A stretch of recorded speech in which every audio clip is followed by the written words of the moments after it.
Lors du tournage d'un documentaire sur la santé en Afrique, j'ai découvert un endroit unique, un lieu qui m'a marqué pour la vie, l'hôpital de Tangueta, au nord du Bénin. Ici, au premier regard, tout n'est que drame, tristesse et souffrance, au cœur de l'une des régions les plus pauvres de notre planète.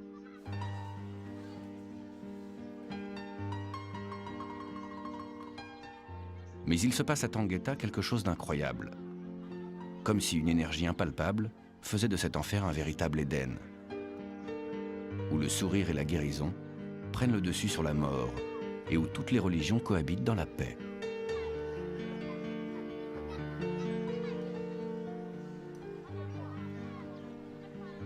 J'ai voulu en savoir plus et suis retourné là-bas à la rencontre des fondateurs de cet hôpital, les frères de l'ordre hospitalier de Saint-Jean-de-Dieu.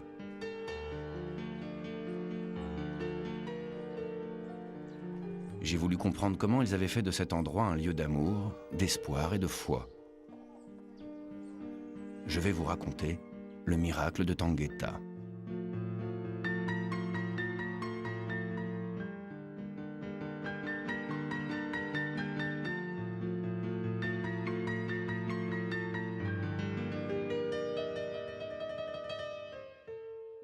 Cette histoire a commencé il y a 40 ans dans une région reculée d'Afrique.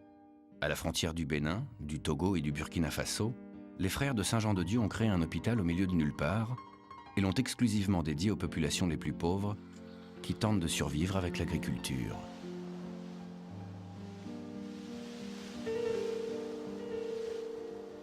Au départ, sans eau ni électricité, les frères sont partis de rien pour bâtir cet hôpital qui n'a fait que s'agrandir au fil des années et au rythme des épidémies. Les malades y viennent de très loin, parfois plusieurs semaines de voyage à dos d'âne, à moto, en bus ou à pied. La réputation de Tangueta est si grande que tous y viennent dans l'espoir de guérir, à tel point que l'hôpital est presque toujours saturé. Parmi les frères de la communauté de Saint-Jean-de-Dieu, il y a le frère Florent. D'abord infirmier, il est devenu médecin, puis chirurgien. C'est lui qui porte l'hôpital à bout de bras depuis le début. Ce matin, il est appelé au chevet d'une malade dont le cas semble préoccupant. C'est une femme qui était en grossesse de 3 mois à peu près et elle a consulté dans un centre parce qu'elle avait des maux de ventre et parce qu'elle saignait. Ils l'ont référée ici un peu tard malheureusement. Elle a expulsé le fœtus, le placenta était dedans. Le docteur, hier, il a évacué le placenta. Mais aujourd'hui, avec la perfusion comme ça, elle s'est améliorée un peu et elle a manifesté une péritonite. Quand on a ouvert, on a trouvé l'intestin pourri. Donc ça nous a pris tout l'après-midi. Et malheureusement, elle n'urine pas. Donc je vais voir si elle a commencé à uriner.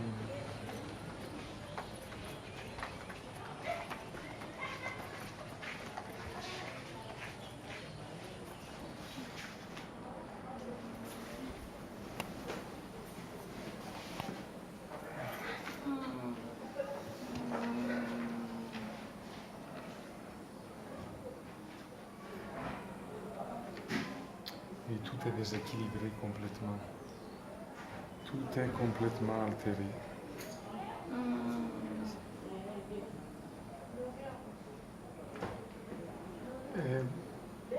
Infirmier. Oui. Ah,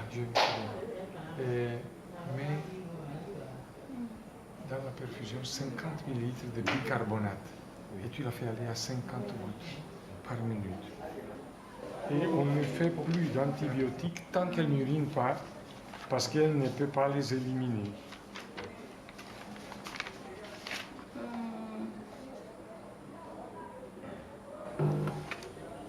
Voilà.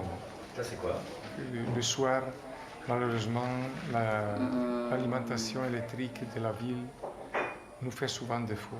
Maintenant, dans quelques secondes, le groupe électrogène va remplacer, mais ça nous crée des grands problèmes du point de vue des équipements. On a plein d'équipements qui sont gâtés parce qu'après, quand le courant revient, souvent il a un voltage trop élevé et il fait des désastres. Ça va. Le résultat n'est pas... Cette femme, en Europe, elle serait mise tout de suite en hémodialyse. C'est ça. Il faut dire qu'ici, une personne qui arrive à son âge, elle a 30 ans, elle a déjà survécu à la sélection naturelle. En principe, elle est quand même forte là. Mais nous ne savons pas ce qu'il y a derrière. Moi, je crains fort aussi qu'il y ait un sida en dessous. Donc, c'est toutes des situations aggravantes. Et c'est malheureusement des expériences qu'on fait pratiquement tous les jours. Dans cet hôpital, l'année passée, on a reçu 11 000 malades, plus de 11 000 malades. Et parmi ces 11 000 malades, presque 1 000 sont décédés pratiquement en arrivant. Le plus, c'est les enfants, mais pas seulement. Et c'est très, très, très dur, quelquefois décourageant, mais on en sauve quand même aussi tellement. Et malgré ça, la population des alentours, mais alentours, je veux dire centaines et centaines de kilomètres, trouve que c'est l'hôpital de Tangueta qui peut sauver les cas désespérés. C'est dur. Donc il y a des moments qui doivent être assez décourageants quand même. Enfin, c'est dur. Ouais. Et là, quand on est un homme de foi, on se réfugie dans la prière. On prie en courant. Sincèrement. En général, ça marche.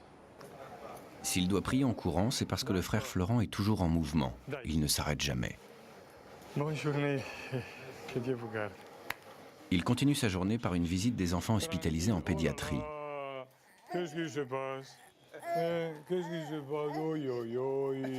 Où tu as mal? Un service auquel il attache une grande importance. Ça va aller. Ciao. Ok. Je m'excuse, on m'a bloqué la route. Avec ses 99 lits, il n'est pas rare que la pédiatrie accueille plus de 200 enfants, qui arrivent toujours plus nombreux, mais devant la gravité de leur maladie, il est impossible de leur refuser les soins.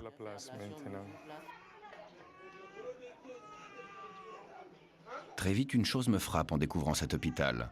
C'est le silence des malades, l'absence de cris et de pleurs des enfants, une impression de courage et de dignité affichée sur tous les visages. J'ai l'impression qu'ici, les enfants ont une résistance à la douleur, enfin une faculté de supporter sans se plaindre, qui est vraiment impressionnante. C'est vrai. C'est ça qui, quelquefois, nous fait retrouver fautifs, parce qu'on ne met pas assez de précautions, disons, pour éviter la douleur. Parce qu'on voit des gens qui font comme s'ils n'avaient pas mal. Or que la douleur, je crois, elle y est pour tous. Mais ils sont habitués depuis petit à ne pas se plaindre. Et ce n'est pas fréquent qu'un enfant pleure. Même s'il a mal, il peut peut-être serrer un peu la mine. Et si vous lui demandez comment ça va, il vous dira qu'il va très bien. L'un des fléaux contre lequel l'hôpital doit lutter est l'ostéomyélite, une grave affection osseuse qui mutile chaque année des milliers d'enfants. Le petit Ibrahim, 6 ans, en est atteint et depuis 2 ans, il ne marche plus. Opéré par le frère Florent il y a quelques mois, Ibrahim semble aujourd'hui en voie de guérison, grâce à une technique médicale propre à Tangueta qui consiste à remplacer un os par un autre. On a transféré le péroné dans le reste du tibia. Plusieurs mois après, quand on a vu qu'ici ça avait bien calcifié, on a découpé le péroné distal et on l'a mis dans le tibia résiduel. Ici, on voit très bien l'os mort qu'on avait enlevé et qui a été remplacé par le péroné qui maintenant deviendra à tous les effets un gros tibia au cours des mois qui viennent. Si on ne fait pas ce type d'opération, le choix devient soit amputer et mettre une prothèse qui doit être renouvelée avec la croissance et tout, soit on fait des prothèses qui englobent la jambe branlante, mais qui sont difficiles, extrêmement coûteuses, encombrantes. Or que comme ça, l'enfant, il fera une vie normale. C'est une méthode, ça, qui vient d'où? Non, ça vient de Tangueta. C'est nous qui l'avons inventé par désespoir. C'est-à-dire, on était vraiment peinés de devoir amputer. Donc on s'est dit, on va chercher une méthode qui n'est pas classique, qui n'est pas décrite, mais qui peut-être aura du résultat. On a eu du résultat la première fois. Cette patiente, je crois que c'est la 22e qu'on opère et toutes ont du succès. C'est des interventions qui ont un coût à la fin très élevé parce que l'hospitalisation dépasse souvent 1 an. Il y a plein de problèmes financiers, sociaux, affectifs, parce que la maman va être obligée d'abandonner le foyer pour s'installer ici. Ils viennent déjà de plus de 100 km. Donc il va être très difficile même pour la famille d'approvisionner la nourriture pour la maman. L'enfant sera nourri par l'hôpital. Probablement on sera amené à nourrir la maman aussi.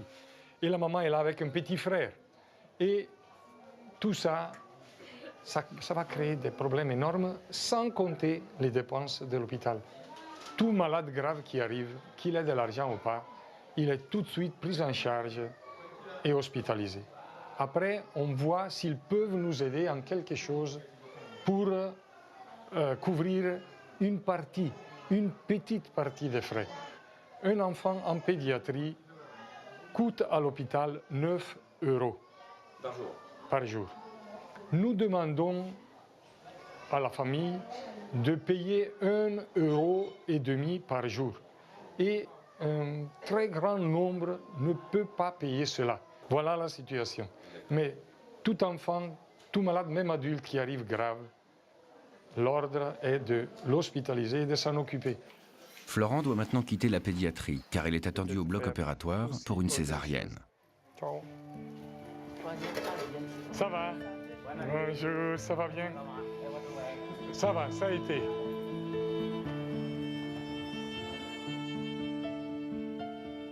À l'hôpital de Tangueta, les malades sont souvent hospitalisés pour de longues durées. La vie s'organise alors pour leurs familles, qui s'installent comme elles le peuvent et attendent patiemment la guérison.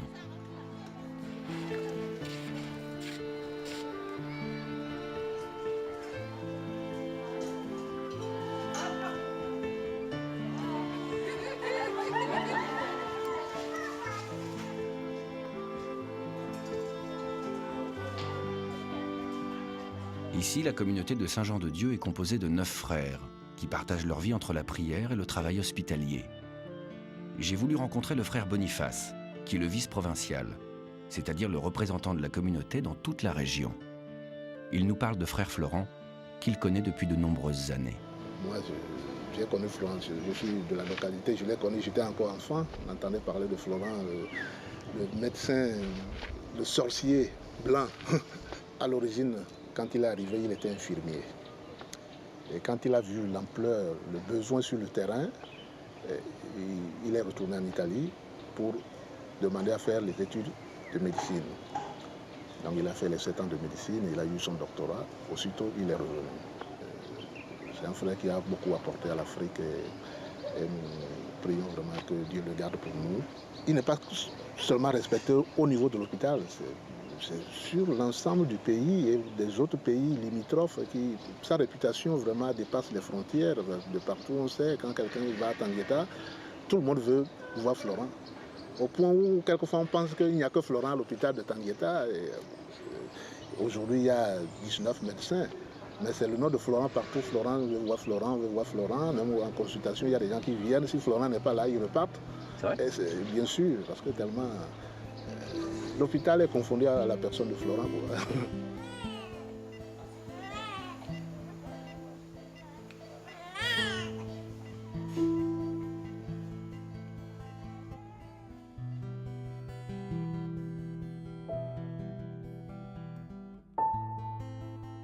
En plus des 19 médecins africains qui travaillent au quotidien à l'hôpital, de nombreux spécialistes et chirurgiens européens viennent bénévolement pour apporter leur soutien à frère Florent.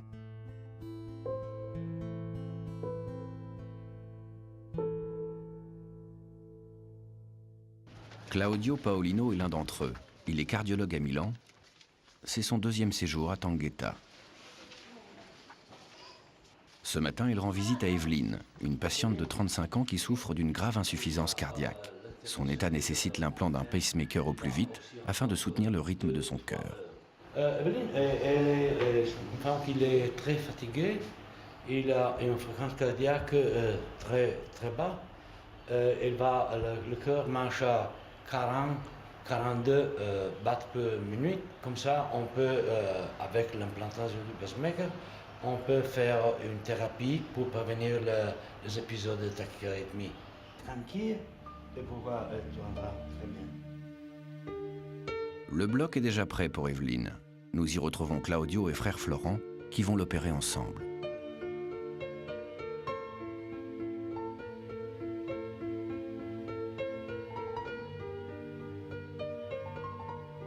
En moins d'1 heure, le pacemaker est posé. Tout s'est très bien passé.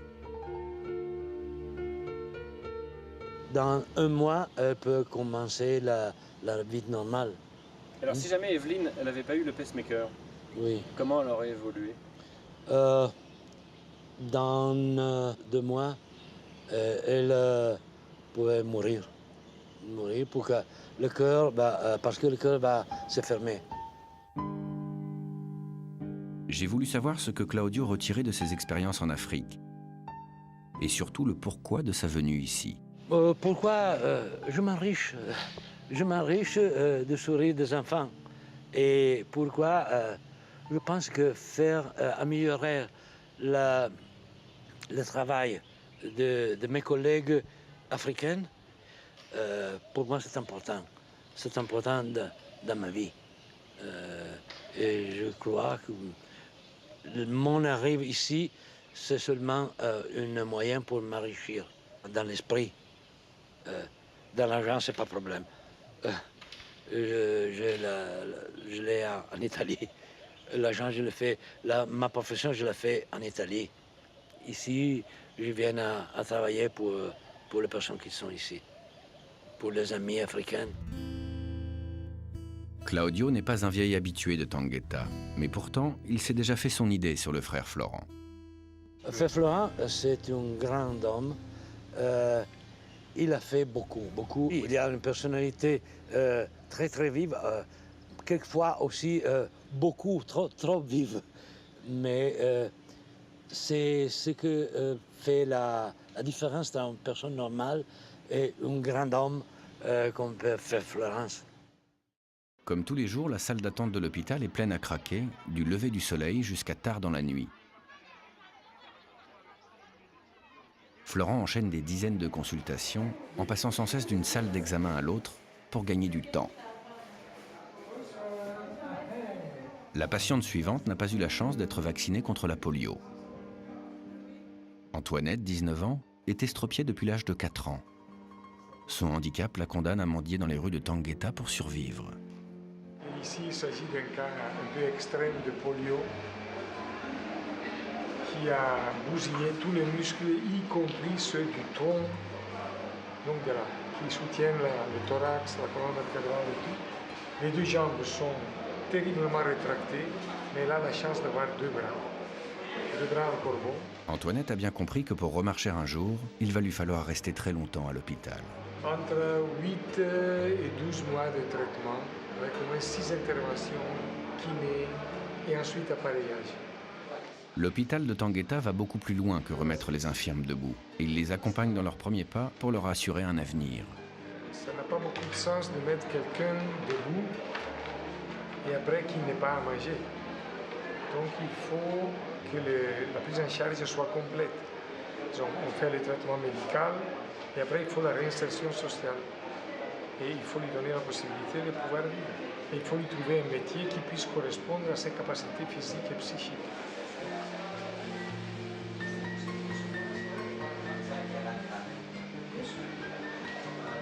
Elle devrait pouvoir marcher debout avec des cannes.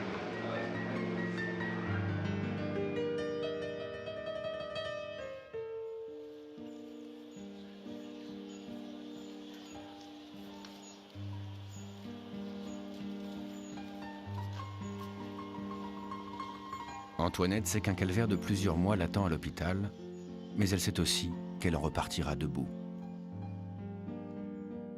Au bloc opératoire, un autre chirurgien bénévole opère sans relâche du matin jusqu'au soir. Il s'agit du docteur Piero Buffa, lui aussi italien. C'est un ami de longue date de Florent. Il était là dès le début de cette histoire et il est toujours resté fidèle à l'hôpital en y revenant chaque année. C'est une longue histoire. La première fois, je suis arrivé ici en janvier 82. Donc cette année, ça fait 30 ans. Et ici à Tangueta, il n'y avait pas de goudron, il n'y avait pas de lumière, il n'y avait pas de téléphone, il n'y avait rien.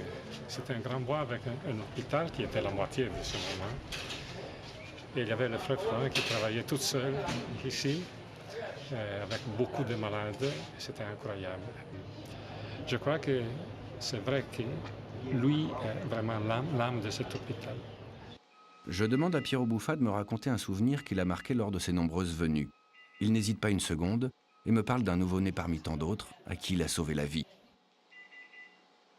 Est-ce qu'il y a des choses qui marquent à vie? Oui, donc dans 2 heures, je vais voir une jeune fille, 30 ans. J'avais fait une réanimation de 2 heures quand elle est née. C'était une jumelle. Un des deux était mort tout de suite et l'autre était en arrêt cardiaque et respiratoire. J'ai fait la réanimation, massage cardiaque et respiration bouche à bouche pendant 2 heures, qui est hors de tous les protocoles. Elle est vivante. Il y avait les autres qui me disaient, quitte, il faut travailler dans l'hôpital, tu ne vois pas qu'elle est morte. C'était moins de 2 kilos.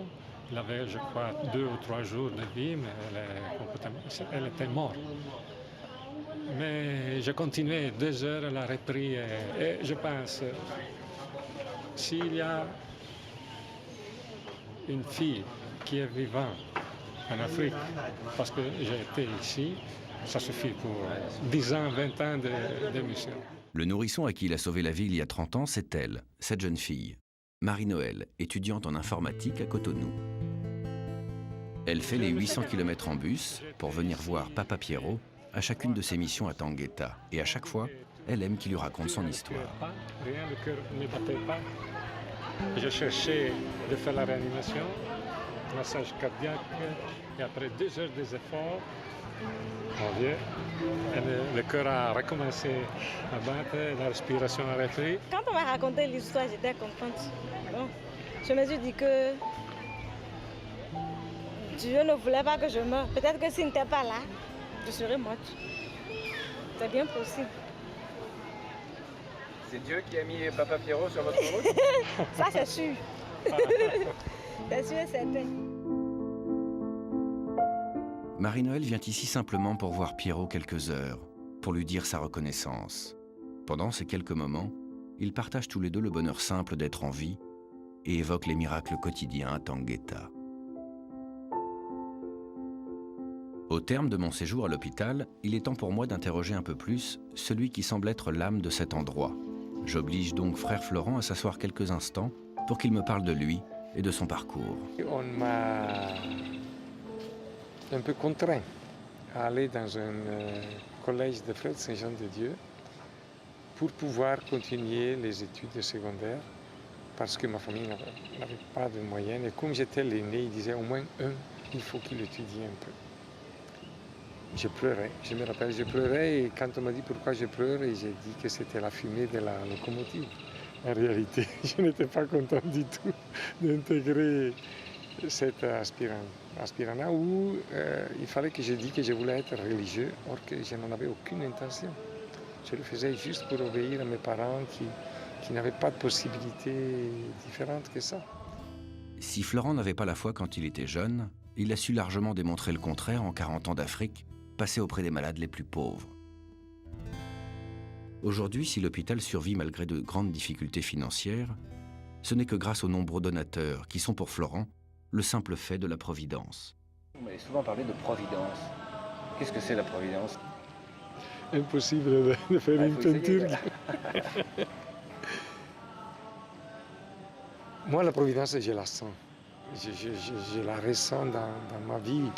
Mais la providence, c'est sûr que c'est cette intervention de Dieu dans notre vie, dans la mesure que nous lui faisons confiance. La providence n'est pas seulement les sous, n'est pas seulement le manger. C'est quelque chose, à mon avis, qui doit arriver à nous habiter et à nous transformer en quelque chose qui n'est pas plié sur nous-mêmes, mais qui va vers les autres. Et je crois que c'est dans la mesure où notre vie est orientée vers les autres. Dieu est obligé à intervenir parce que ces autres, c'est ceux que lui il a mis sur notre route. Et il ne peut pas les envoyer vers nous sans pouvoir nous donner les moyens de leur faire ce qu'ils attendent. Depuis 40 ans, frère Florent se donne totalement à l'hôpital de Tangueta et à ses malades. Et aujourd'hui, il n'a qu'un seul souhait, continuer le plus longtemps possible. Je serai prêt à signer pour très longtemps encore. Et si Dieu veut, je continuerai ici tant que la santé me le permet.